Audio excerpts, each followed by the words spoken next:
ஓம் ஸ்ரீ குருப்யோ நமः. ஓம் கம் கணபதயே நமः. நம்ம ஸ்ரீநிகேதன் வலைதளம் வாயிலாக முருகப்பெருமானுடைய சஹஸ்ரநாமத்திலிருந்து தினமும் ஒரு நாமாவளியை சிந்திச்சுட்டு இருக்கோம்.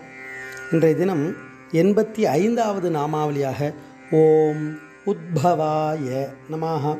முருகப்பெருமான இந்த நாமாவளி உயர்ந்த திரு அவதாரத்தை உடையவருக்கு நமஸ்காரம் அப்படின்னு வர்ணிக்கிறது. இறைவன் ஒவ்வொரு காரண காரியத்திற்காக ஒரு அவதாரம் எடுக்கிறார். அவதாரம்னா இறங்குதல்னு அர்த்தம்.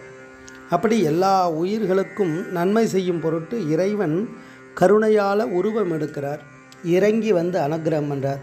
அதனால்தான் உத்பவா அப்படின்னா உற்பத்தி, படைப்பு, பிறப்பு, ஆரம்பிக்கும் அல்லது உண்டாகும் இடம்னு அர்த்தம். அப்படி இறைவன் எங்கிருந்து உண்டாகிறார் அப்படின்னா அவர் ஆதியும் அந்தமும் மற்றவர், தொடக்கம்ன்றதே இல்லை அவர்கிட்ட. ஏன்னா தொடக்கம்னு ஒன்று இருந்தால் முடிவுன்னு ஒன்று உண்டு. அப்போ முருகப்பெருமான் எங்கேருந்து வர்றாருன்னா குமார பரமேஸ்வரனாக சிவனிடமிருந்து தான் வெளிப்படுறார். அப்போ சிவனே முருகப்பெருமானாக அவதாரம் பண்ணார், குழந்தையாக வந்தார்னு அர்த்தம். இறைவனுடைய திரு அவதாரத்தை வர்ணிக்கும்பொழுது காமதகனம் குமார ஜனனம், அதாவது மாறன்றவன் மன்மதன், மாரதகனம் குமார ஜனனம்னு வர்ணிப்பார் காளிதாசன். அது மாதிரி கச்சிப சிவாச்சாரியார் சொல்லும்பொழுது அருவமும் உருவமாகி அனாதியாய் பலவாய் ஒன்றாய் பிரம்மமாய் நின்ற ஜோதி பிழம்பு அது ஒரு மேனியாக கருணைகூர் முகங்களாரும் கரங்கள் 12 கொண்டு ஒரு திரு முருகன் வந்த ஆங்கு உதித்தனன் உலகம் உய்ய அப்படின்னு வர்ணிப்பார். உலகம் அப்படின்றது உயர்ந்தவர்கள், ஞானிகளை குறிக்கக்கூடியது, தேவர்களை குறிக்கக்கூடியது, உயர்ந்த சான்றோர்களை குறிக்கக்கூடியது. உலகம் என்பது உயர்ந்தோர் மாட்டுன்னு சொல்லுவாள்.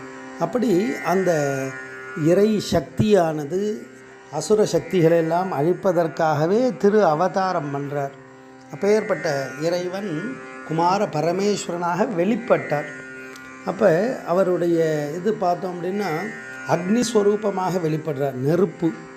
அப்போ அந்த நெருப்பையே எரிக்கக்கூடிய நெருப்பு பிழம்பாக வெளிப்படும் பொழுது மாலையனாதி தேவர்களெல்லாம் அந்த நெருப்பினுடைய உஷ்ணத்தை தாங்க முடியாமல் போகிறார்.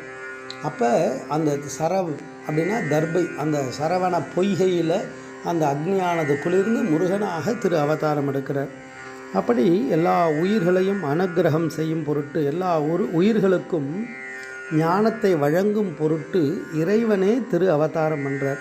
அப்பேற்பட்ட உயர்ந்த திரு அவதாரத்தை உடையவர் முருகப்பெருமான். அவருடைய அவதாரத்தில் அவ்வளோ ரகசியம் இருக்குது. ஏன்னா அவன் சூரபத்மன் வரம் கேட்கும் பொழுதே உன்னுடைய சக்தியை தவிர மற்ற எந்த சக்தியாலும் நான் அழிக்கப்படக்கூடாது அப்படின்னு வரம் வாங்கியிருப்பான். 108 யுகமாக 1008 அண்டத்தையும் நான் ஆளணும் அப்படின்ற இந்திரஞால தேர் எல்லாத்தையும் சிவபெருமான்கிட்டேருந்து வரமாக வாங்கின்றார்.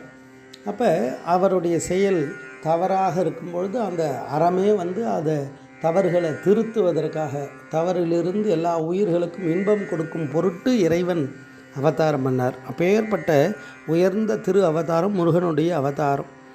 அப்பேற்பட்ட அந்த உயர்ந்த திரு அவதாரத்தை உடையவருக்கு நமஸ்காரம்ன்றது தான் இந்த நாமாவளி தத்துவார்த்தமாக வர்ணிக்கிறது. ஓம் உத்பவாய நமः. ஸ்ரீ குருப்யோ நமः. ஓம் சும் சுப்பிரமணியாய நமः.